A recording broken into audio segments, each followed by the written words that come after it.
Bonsoir. Ce soir, c'est Mamie qui raconte l'histoire du diable et du savetier. Il était une fois un savetier bien pauvre qui avait une femme fort querelleuse. Un jour, après une grosse dispute, elle le quitta. Alors il décida de s'en aller chercher aventure ailleurs. Il chemina longtemps jusqu'au jour où il vit devant lui une flamme sur sa route. La flamme grandit, et alors il en sortit un diable. Le pauvre homme prit peur et commença à se sauver à toutes jambes. « Où vas-tu ainsi » cria le diable.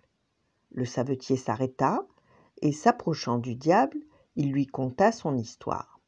Le diable reprit. « Eh bien, nous logeons à la même enseigne. Moi aussi, j'ai fui l'enfer à cause de ma vieille diablesse. Je t'assure que Lucifer lui-même n'y aurait pas tenu. » Le savetier plaignit le pauvre diable, et ils firent sur leur amitié. Ils décidèrent de voyager ensemble et arrivèrent un jour dans un royaume étranger. Le diable proposa une idée pour gagner de l'argent. « Si tu veux, mon ami, je vais m'introduire dans le corps de la fille du roi, et quand aucun remède n'aura pu la soulager, tu prendras les habits d'un mage et tu viendras la guérir. Nul doute que le roi ne te récompense richement. » Ils firent ce que le diable avait combiné.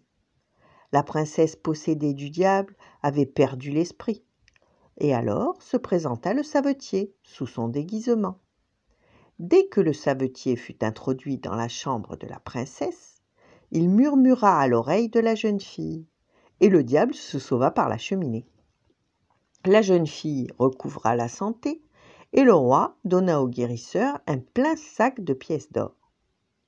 Celui-ci retrouva le diable hors de la ville, et ils partagèrent équitablement. Leur équipe marchait bien.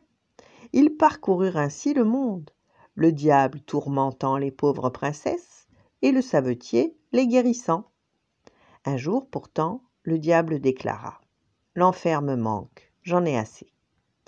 Retourne tranquillement chez toi. Moi, je vais chercher une nouvelle princesse. J'emporterai son âme en enfer pour remplacer ma vieille diablesse. Alors attention, cette princesse-là ne t'avise pas de venir la guérir. » Le savetier prit congé du diable et s'en retourna chez lui. Grâce au trésor amassé avec son ami, il vivait très confortablement. Mais un jour, les soldats du roi arrivèrent. Ils lui ordonnèrent au nom du roi de venir guérir sa fille qui était possédée du diable. S'il n'acceptait pas, les soldats avaient ordre de le fusiller sur place. Le savetier se dit que son ami le diable devait avoir choisi cette princesse-là. Bien sûr, il ne voulait pas y aller, mais il fut bien obligé.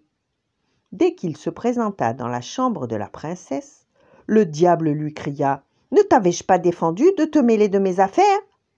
Alors le savetier lui murmura : « Mon ami, ça va mal. Nos femmes se sont associées, elles nous cherchent partout pour nous faire labourer les champs. » Quand il entendit cela, le diable s'enfuit par la cheminée et on n'entendit plus jamais parler de lui. Voilà. Bonne nuit, faites de beaux rêves et à demain.